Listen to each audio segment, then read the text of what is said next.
Hello, everyone. Thank you for coming to the online seminar of this week. This week we have the Professor Chun Chen.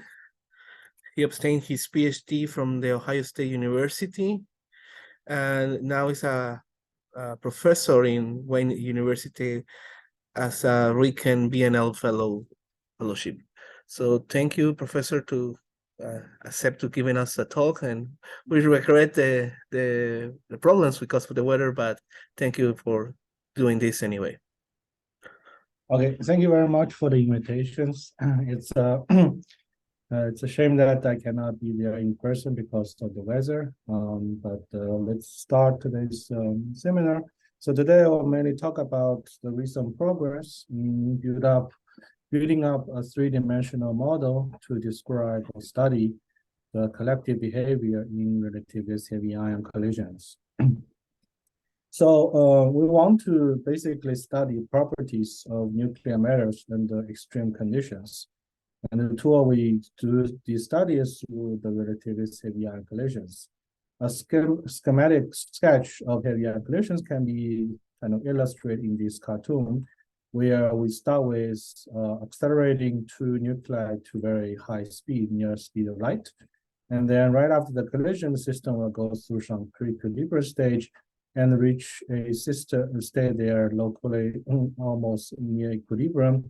And the system can be then expand and cool microscopically like a fluid through the Quark-Gluon Plasma phase to Hadron gas phase, and eventually the density become low and particles start to fly apart from each other. The challenge for heavy ion collision is that it is really tiny on the scale size of the size of nucleus, and also the interesting dynamics from the Quark-Gluon Plasma phase to Hadron gas phase happens on the order of on a time scale of 10 to the minus 24, 23 seconds. So really it's extremely fast. So this poses extreme challenge for the experiments to directly probe the properties of these nuclear matters in this dense and hot phase.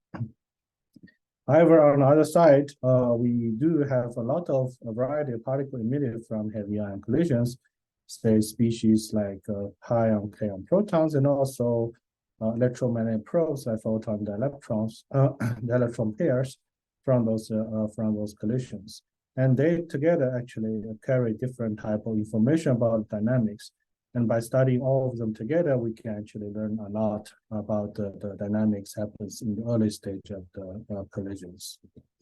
So just like the multi-messenger astronomy in heavy ion physics, we actually measure different types of particles, which can be summarized into roughly 4 categories.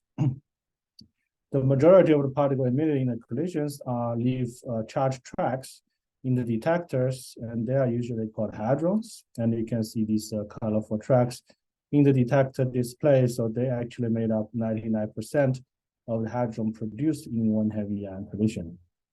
On the top of that, we have high energy QCD jets, which is represents themselves as a spray of high energy particles going through the medium. And they actually serve as a color probe to produce Quark-Gluon plasmas. And in the detector, you can see these high towers, energy towers in the calorimeters, which represent their energy depositions into a very collimated momentum space. Different from those color probes, we can also have colorless probes like electromagnetic radiations like photon leptons, and also electroweak bosons, which produce at early time. So E&M probes actually are weakly coupled with the system because the weakness of the electromagnetic interaction compared to strong interactions.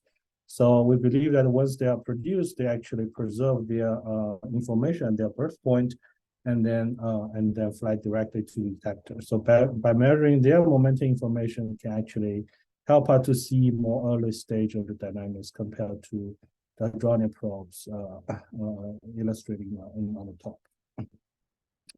The main goal of heavy ion experiments is actually trying to define the properties of the Quark-Gluon plasma. On the theoretical side, we would like to understand and also learn about the equational state of this nuclear matter in the hot dense phase, for example, how the temperature and the pressure relate to each other, or the speed of sound of this nuclear matter, and also other transport properties, for example, shear ball viscosities, charge diffusion coefficients, and also other things. On the right-hand side, that lists a limited collection of experimental measurements that people think are really directly related to those type of properties. In ideal kind of situations, we would expect these experiments to be kind of really constraining certain aspects of the QGP, so that we can actually draw tight constraints from those measurements. However, in the realities, the mapping from the experimental measurements to the property of the Quark-Gluon plasma are rather complex. So doing this inverse mapping in phenomenological studies from the experimental observable to the quantities we like to study or constrain is rather complex. And actually, if you look at the recent calculations using advanced statistical method like Bayesian analysis, really require us to actually do a lot of larger scale computings to actually deduce the property of the Quark-Gluon plasmas. So this actually poses a serious computational challenge for our field to actually constrain the properties of Quark-Gluon plasma from the phenomenological point of view. So the framework that I'm working with is called IEB music framework, which is basically a multi-stage numerical package, which actually help you to simulate different stage of the heavy ion collisions from the beginning of the collisions to hydrodynamic phase, and then to hadronic phase with scatterings, and then produce comparable results that can be analyzed in the same way as the experimental data. And then we do this simulation event by event to actually describe, to simulate and then compare with experimental measurements. So in a nutshell, what we actually impose in this multi-stage framework is trying to evolve systems energy momentum tensor from the beginning to the end.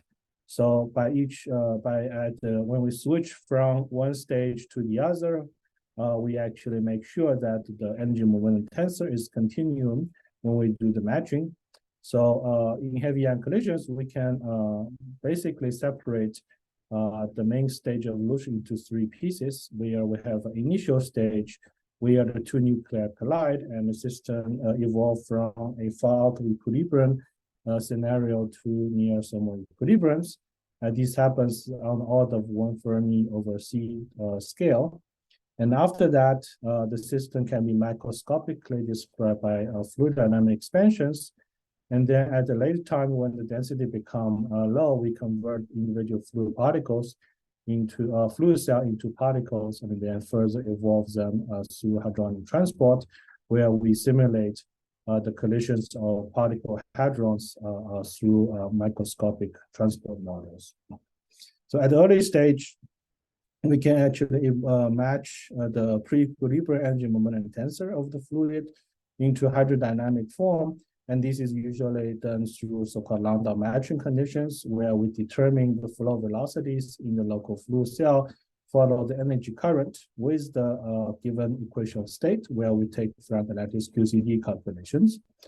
And at the dilute phase, where we transit from hydrodynamics to hadronic transport, this is usually done through so-called Cooper-Frye particleizations, where we basically fold fluid cell, assuming there's thermal distributions plus some viscous corrections of the particle distributions, and then sample those particles from fluid cells.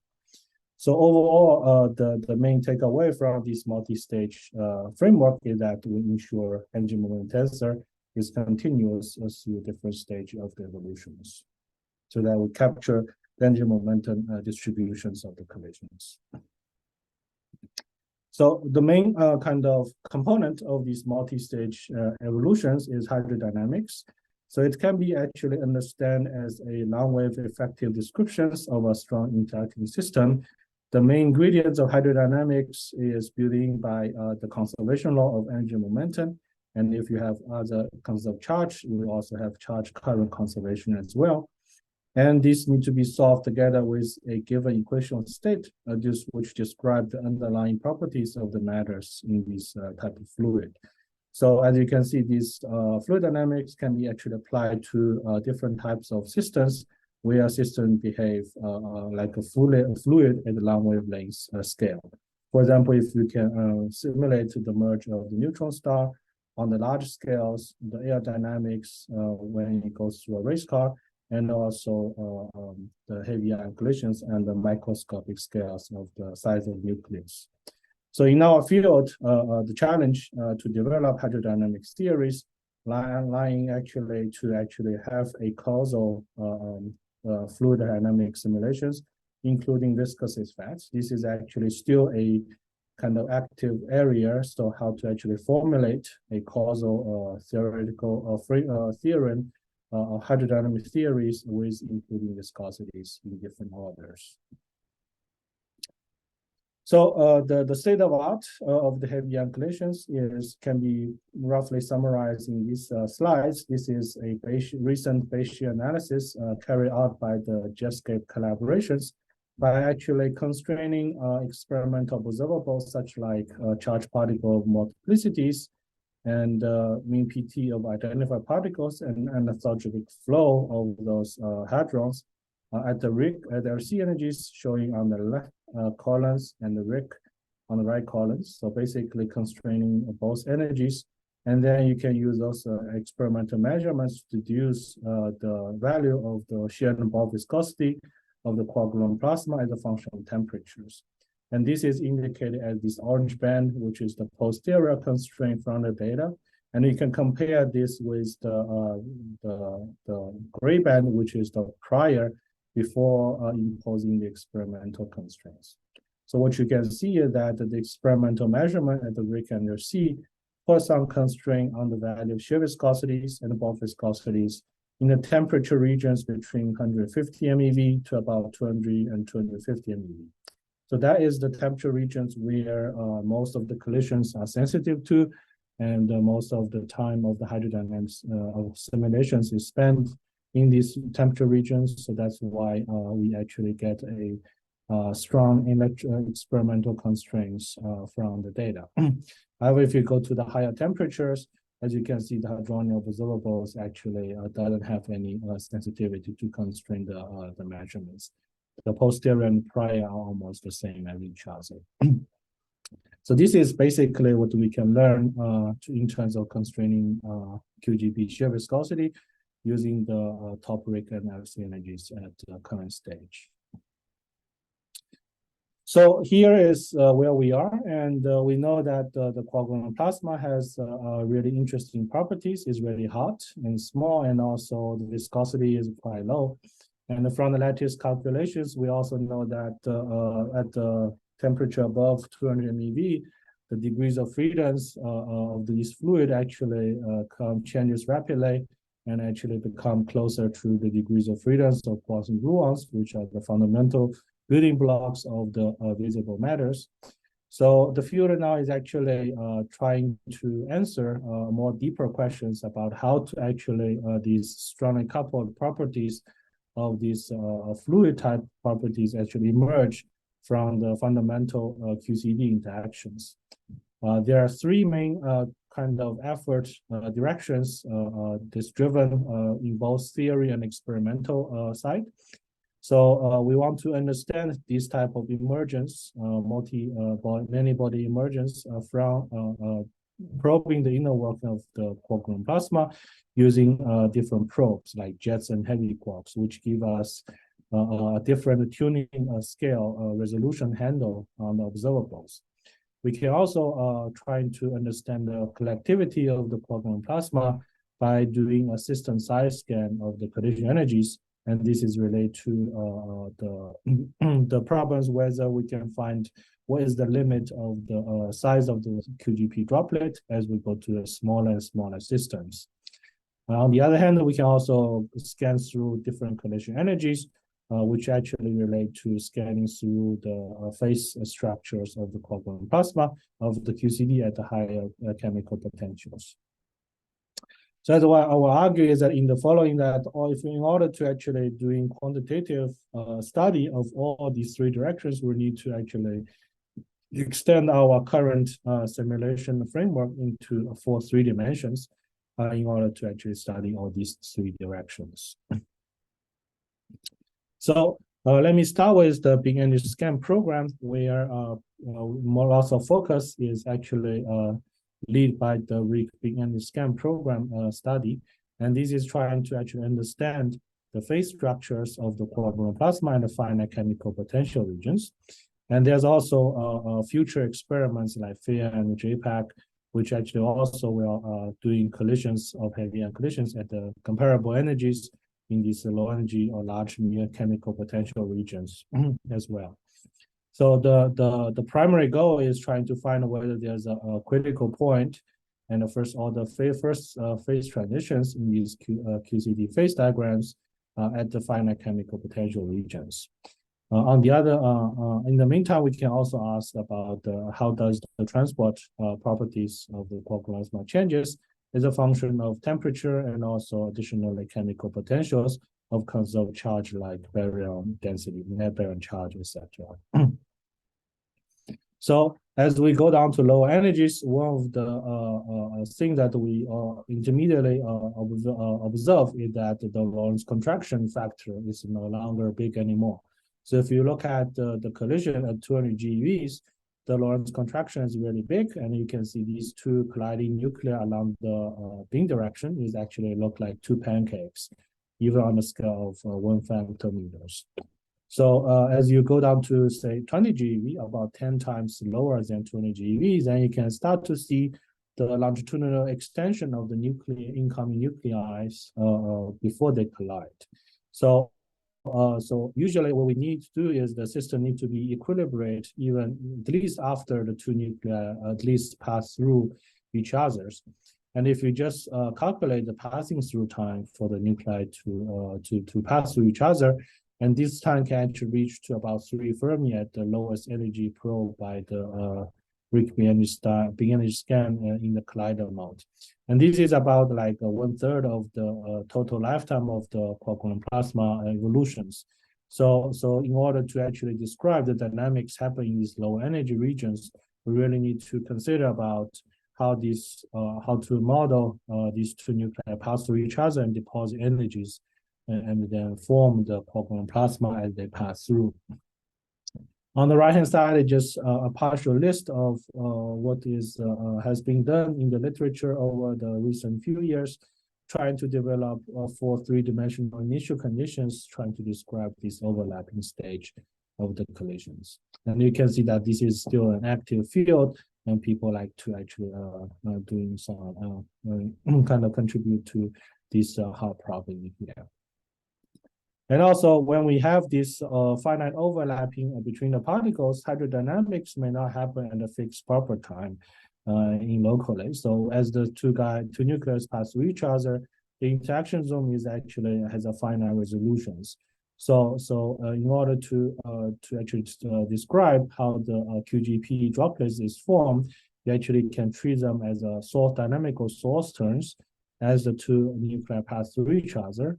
And so you feed energy momentum current as a source term J nu, and also the baryon densities as a source term to the baryon current. So this source term can actually feed into the energy moment tensor and the baryon current in the hydrodynamic equation, and then to actually simulate how the QGP droplet is actually built up in these collisions. So in our models, we basically start with the conventional Glauber models to actually describe, to build up how we actually can model this energy loss during the collisions. So in the transverse planes, we use the Glauber model to determine the collision geometry, essentially just determine what's the wounding nucleons in the transverse positions according to the geometry collision criteria. With the inelastic cross sections. And then we consider in each nucleon collisions, we first go to the pair rest frame and then looking at the longitudinal energy loss of these elementary collisions. So in these collisions, we consider about subnucleon structures, which are important for, say, asymmetric collisions, for the proton-gold collisions. So here we basically sample the subnucleon structures using the valence quark of the three valence quark inside the nucleons. And then we also have another hotspot object that is associated to the remaining energy momentum that carried by the protons when we subtract the valence quark contributions in the protons in the air. So you can consider that there's a 4 hotspot objects that can fluctuate inside a proton, which can participate in these nucleon collisions. So after the collisions, we actually assume that the two nuclei actually lose their energies according to a classical string tensions. Basically, they just decelerate along the longitudinal directions with some constant acceleration rate. And then the energy lost in these collisions will be actually distributed as a flux tube like energy density profile along the space-time rapidity directions. And then the final momentums of the rapidity of the two partons inside the nucleon actually will distribute their energies as two Gaussians at the end of the string, as two Gaussian indicated here. In the case that we consider about the baryons carried by the two nucleon, we actually can either assign the baryon charge densities at the end of the string associated with these two parton carriers.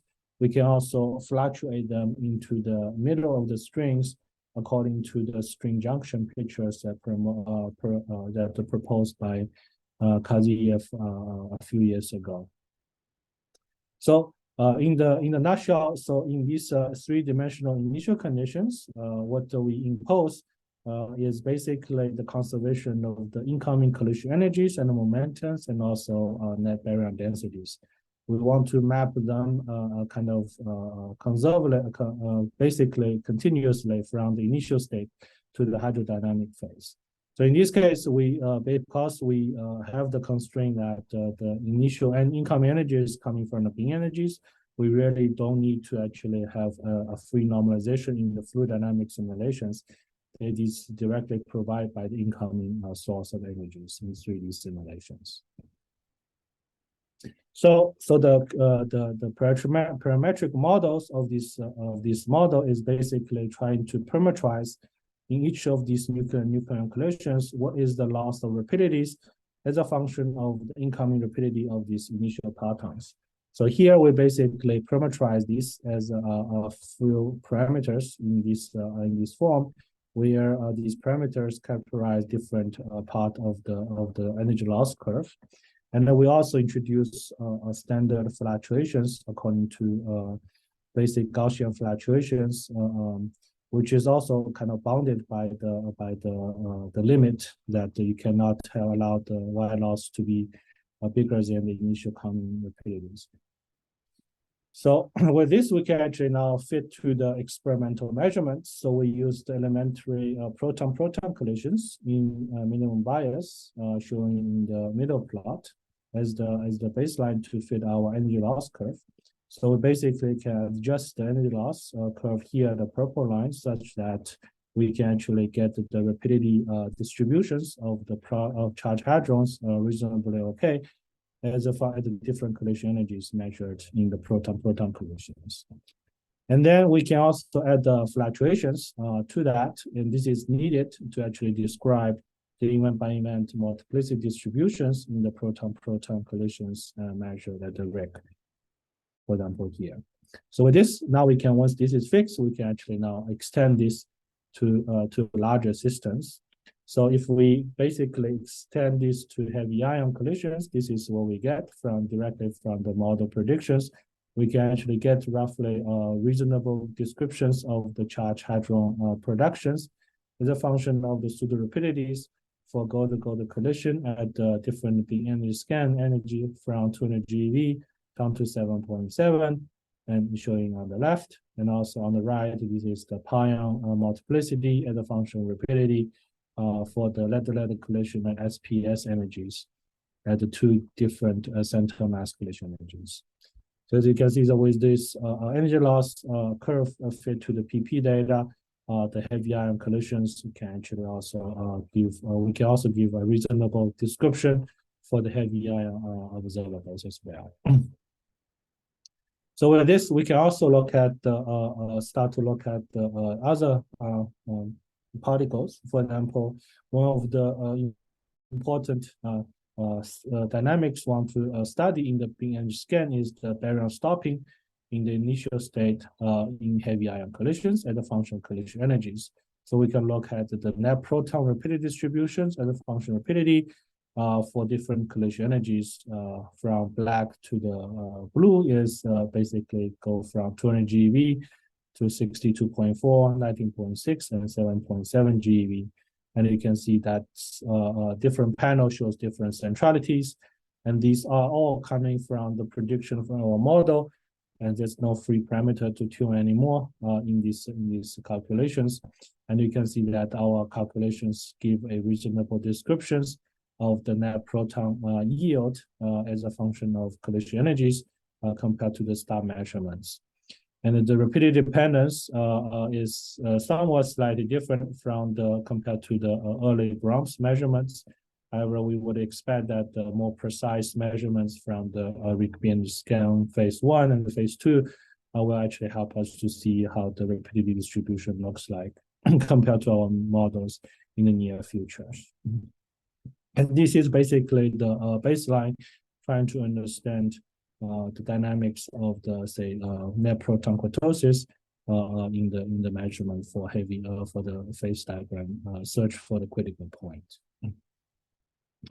So we didn't stop there. We also extend our models, trying to look at even higher energies. So we can also look at particle productions at the lead and xenon at the RC energies using the same model.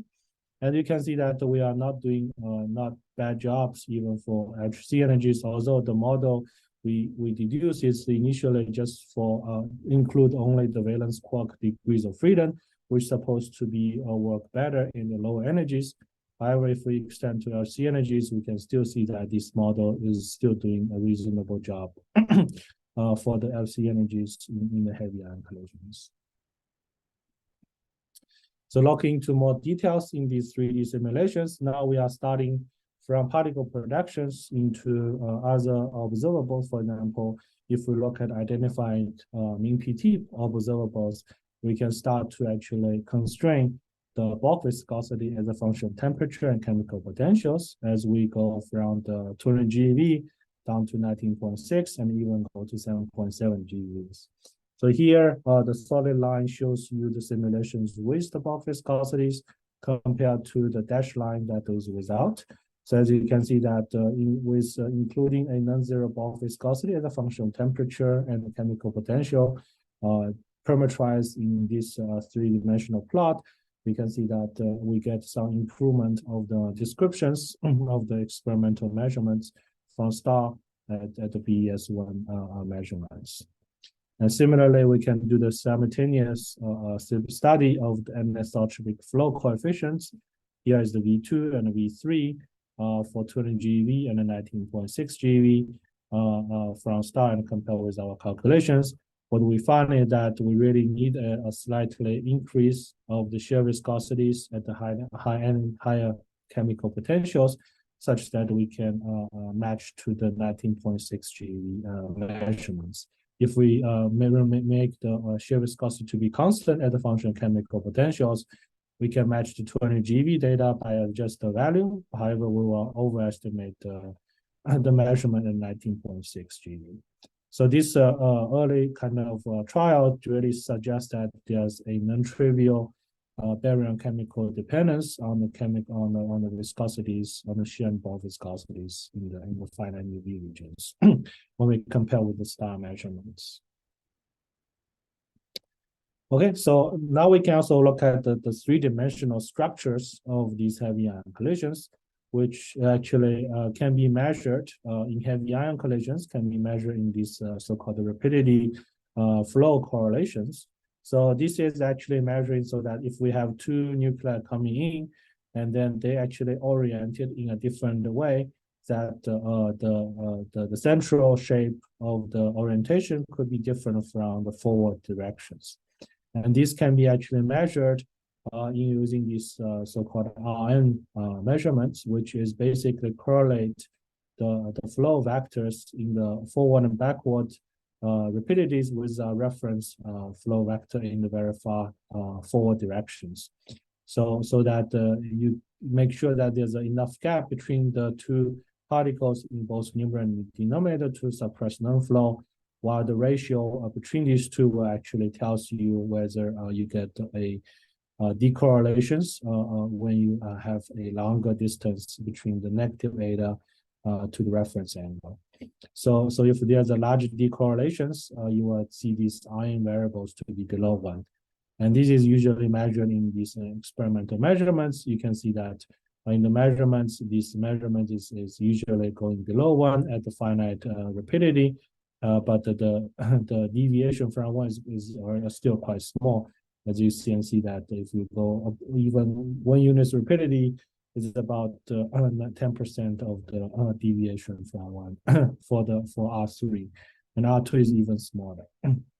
However, you can see that our calculation is showing here in line compared with the preliminary measurements from STAR at 2 different energies, 200 GeV and 27 GeV in red. As you can see, so our calculations can do a pretty good job in explaining the 200 GeV measurements, and also R3 for the 27, the R2 for the 27 GeV is slightly overestimated.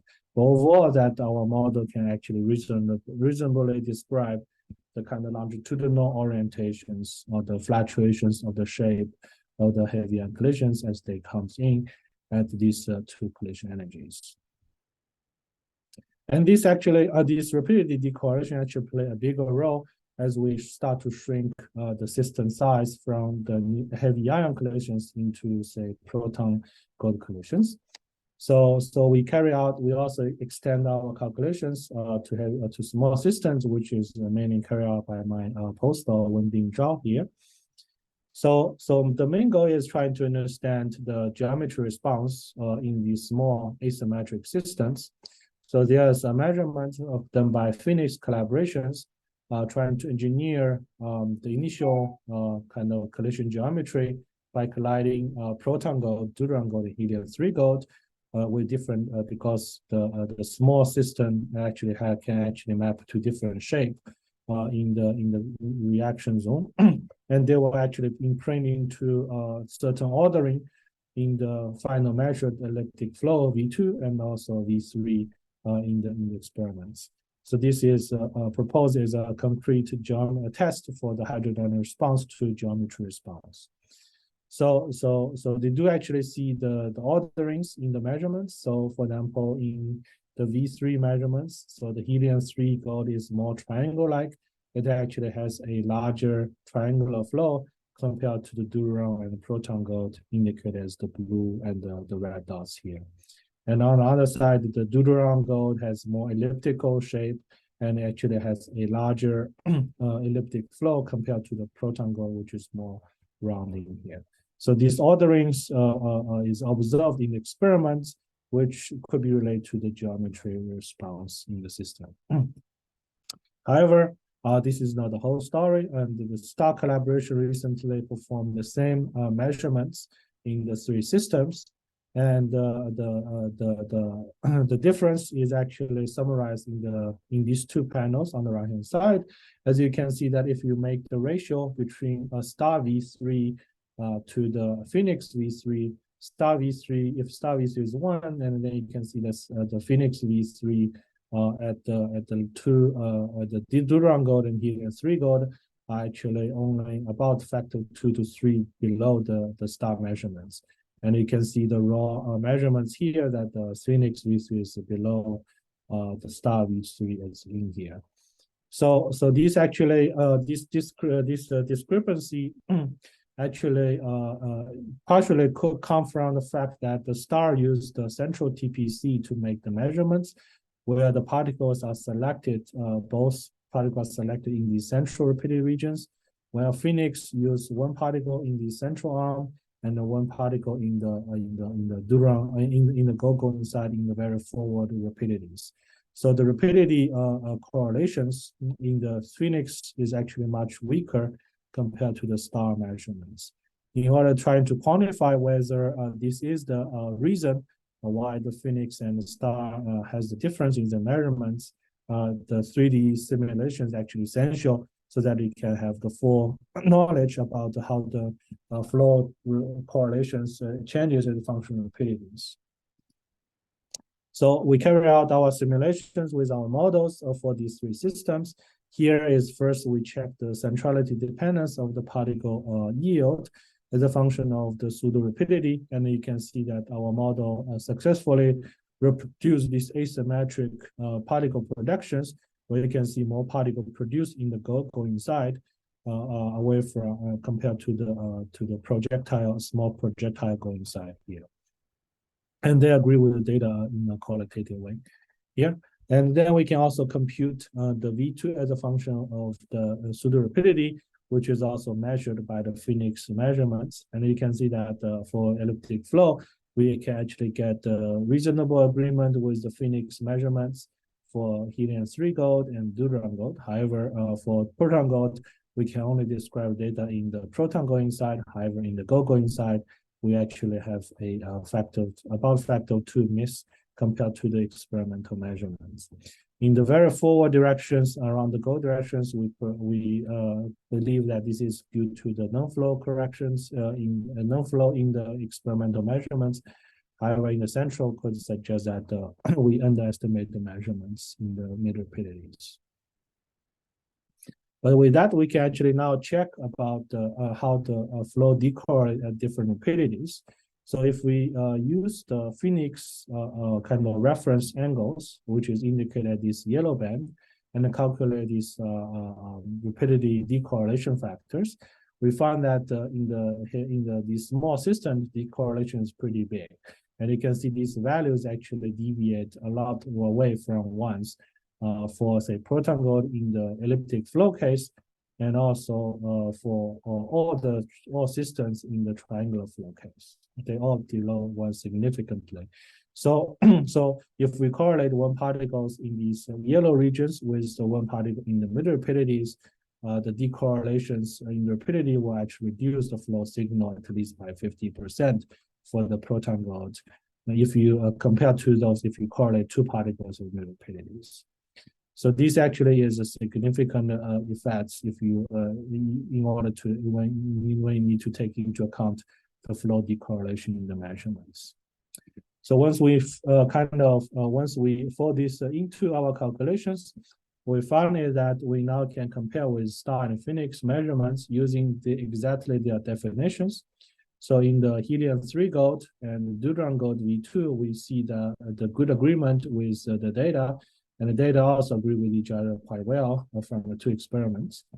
On the elliptic, from the triangular flow, you can see that for helium-3 gold for the bigger systems, the difference from different rapidities is also negligible, and also the data agree with each other. In the deuterium gold and the proton gold, you can see that our calculations agree with the PHENIX measurements. However, we still underestimate the star measurements by a factor by about 50%. However, you can see that there's a significant difference between V3 using the star definitions compared to the PHENIX definitions, and this is actually the effects coming from the rapidity correlations. So our conclusion is that the rapidity correlation not completely describe or resolve this difference between star and PHENIX measurements, but they actually contribute to a significant amount to show you that the importance of 3D simulations is actually needed to trying to quantitatively understand the flow measurements in these systems. We can also further compare with the other PHENIX measurements using these 3-particle 2PC method, where you can actually choose 3 of these detectors to combine and then calculate the V2 in this way. And then the takeaway message is that the PHENIX had these combinations. One is BF, one is BB. And then usually the BF is actually above the BB by a small amount. As you can see that this trend is also captured by our calculations. Our red dashed line using this BF dash combination is also above the blue curve in here. And if you make the ratios, we can actually see that the ratio actually is quantitative agree with the PHENIX measurements, suggesting that we actually get these decorrelations, repeated decorrelations estimation quite well in our models. So last into extreme conditions where this is collisions in ultra-peripheral collisions. So ultra-peripheral collisions usually is treated as basically photon nucleus collisions, where you have the two nucleus not touching each other, but they actually carry charge, so they can generate strong electric and magnetic fields. And those photon flux occasionally can actually fluctuate into a vector meson states, and then you can actually experience some hadronic interactions with the other nucleus in there. So this is actually measured recently by the ATLAS collaborations in the high multiplicity regions. So basically you can pick up those UPC event with really big multiplicities with, for example, 40 charge tracks in there. And what they found is that with these high multiplicity events, you can find some non-zero elliptic and triangular flow, even in these photon nucleus collisions, and almost comparable with the other small system like proton-lead collisions. So in order to actually simulate these collisions, we can actually see whether this elliptic flow is coming from the strong interactions through fluid dynamic response. So in order to simulate these vector mesons, we basically sample two valence quark and also have a remaining energy momentum currents in the hotspots to simulate the geometry of vector mesons collided with the regular nucleons. And then one of the other things that we need to take into account is that this photon flux actually fluctuate in its energy. So you're not doing collision energies with a fixed center mass collision energies. These actually fluctuate from one event to the other. So we actually need to actually fold in the actual photon spectrums in the collision energy, so you can actually compute the probability distribution of the center mass collision energy of these photon nucleus collisions as a function of collision energies. You can see that at the highest available energies, at the Cs, this center mass energy can reach about 1 TeV. But however, most of the collisions will actually happen in the rather low energies in there. And this fluctuation of energies is actually important to be included when we simulate these new photon nucleus collisions in 4-3 dimensions, because it will shift the center mass rapidities from the middle rapidity to some forward directions. So here's our simulations for the photon nucleus, and also compare with proton nucleus collisions at the LC energies. So the dashed line show you the minimum bias proton-lead collisions for charged particle rapidity distributions. And the solid line is our calculation for the photon nucleus collisions, and compare with ATLAS measurements. The ATLAS measurements that are not correct for efficiency, so they only you can actually scale it with some normalizations. What the importance is only the shape of these measurements, which can be compared with the calculations. So as you can see that our calculations do a good job in terms of predicting the BN charge data as a function of pseudo rapidities measured in this acceptance.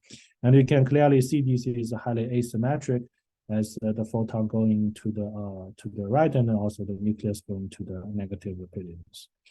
At the same time, we can also calculate the elliptic flow coefficients and also triangular flow. What we find is that the ordering between proton-lead and gamma-lead is actually reproduced in the 3D simulations, mainly due to the large rapidity correlations in the proton-lead in the gamma-lead systems. In the same times, we also predict, this model also predict that there's almost zero of V3 in this model. However, there seems to be some non-zero V3 for the measurements. However, the experimentalists told us that their are still really significant. They cannot exclude the zero values within 2 sigmas as well. So if we can get the more precise measurements of the V3 in the future, this can actually help us to see whether this give a challenge of this final state model or not. So further, we can also find that the connection of this model to the future EIC of the EIC kinematics is that in the future electron-ion collisions, we can actually have a precise kind of measurements of the virtuality of the photons, and this actually can help us to control the dipole size when we collide this vector meson with the heavy nucleus. So if we can actually tune the dipole size, which is related to this B square measurement, you can see that as we increase the B square, you will actually increase the V2 of the measurements. So the dipole size is actually proportional to the B square. This means that we can have a larger transverse area for the dipole to fluctuate, so you get a bigger V2 there. And this trend is actually exact opposite if you assume that this anisotropy is generated by the initial state model, like a color glass condensate, because the larger transverse area will actually leads to basically a larger number of independent domains. So from these papers by Bao and the collaborator, what they find is that if you dial this virtuality of the photons as a function of B squared, the V2 actually go inversely proportional to that. So if the future ERC have the handle on the photon virtualities and they can measure these high multiplicity events, this will be observable to actually see whether this anisotropy is generated by the final state interaction as a reaction to the geometry or just from the initial momentum anisotropy in the color glass condensate states. So let me probably end with a kind of a brief overlook onto the near future, that there's a few different experimental programs at the RHIC energies focused on high luminosities simulations, which are actually beneficial to actually have the 3D simulations as a theoretical way to actually give predictions and description of the experimental observables. And also in the future, there's experimental programs to probe large chemical potential regions and also future EIC, where potentially we can also think about could be a small droplet in these electron-ion collisions as well. So let me summarize my talk here. So I talk about basically building a dynamical framework to simulate heavy ion collisions in 3D. From a low energy like 7.7 even to about 13 TeV LC energies. So we do a reasonable good job, and then the input for us is the lattice QCD equation state, describe the underlying property of fluid, and this helps us to study the phase structures and also transport properties of the Quark-Gluon plasma at the finite chemical potential regions. And also in the second half of the talk, I show you that in the 4 3D simulations, is really essential for these light heavy asymmetric collisions that collide in RHIC and LC.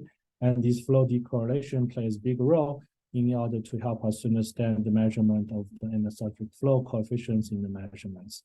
And without the 3D simulations, you basically will get a lot of bias on basically trying to understand those measurements. So thanks a lot. I'm stop here. Thank you, Professor. There is any question from the audience? I have a question. Please go ahead. Can you take into account the chiral magnetic effect in your simulation? No, chiral magnetic effect we don't have a very good implementation yet. So we only mostly just deal with the regular transport part. Okay. But we do have a plan to include the evolution of magnetic field, etc.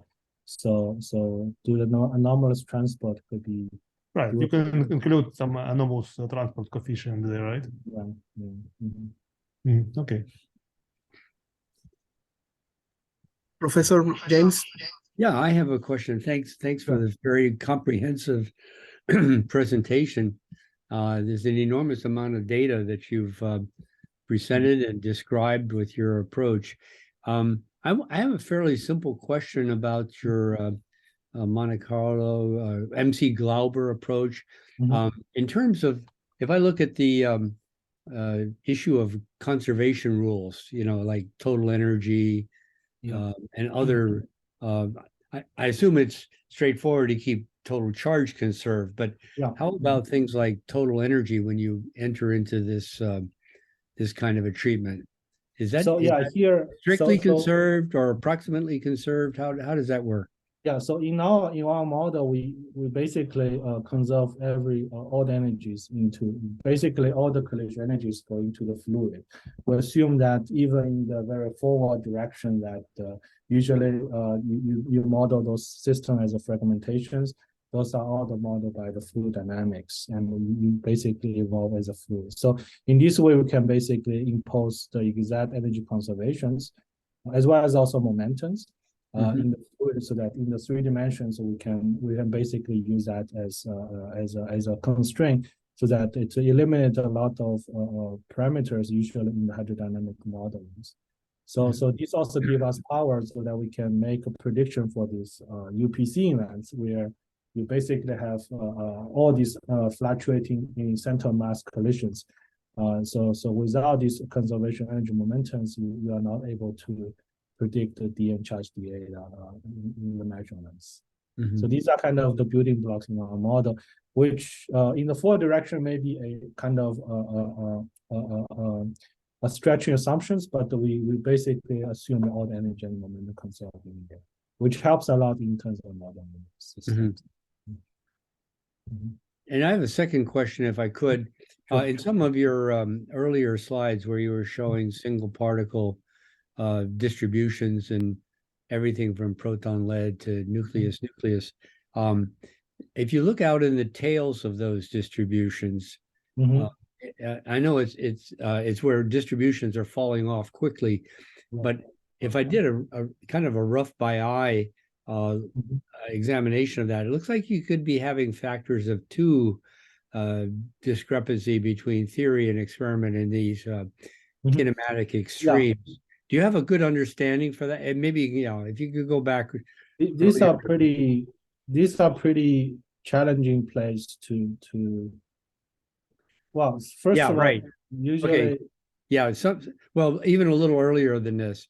Now this is one of the ones that I happen to notice. Correct. So this part, so partially the experimental error bar is quite large also in these regions. So you would not expect too many particles produced, because these are very high rapidities. If you increase the number of particles, they carry a lot of energies because they really go very forward in Z directions. So in our model, this is mostly constrained by the energy moment conservation, that this needs to be dropped pretty quickly. But with kind of better kind of measurements, I think we can study them carefully and see whether we can get a better match or not. So this is really kind of here just matched by eye. We didn't do much fine tuning there, but it's worthwhile, as you said, worthwhile to actually look at the forward detector, see how these kind of happen.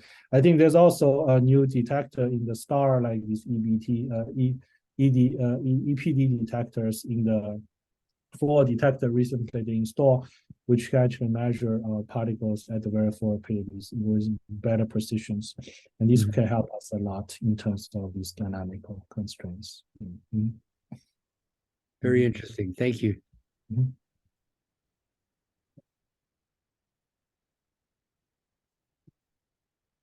Is there any other question?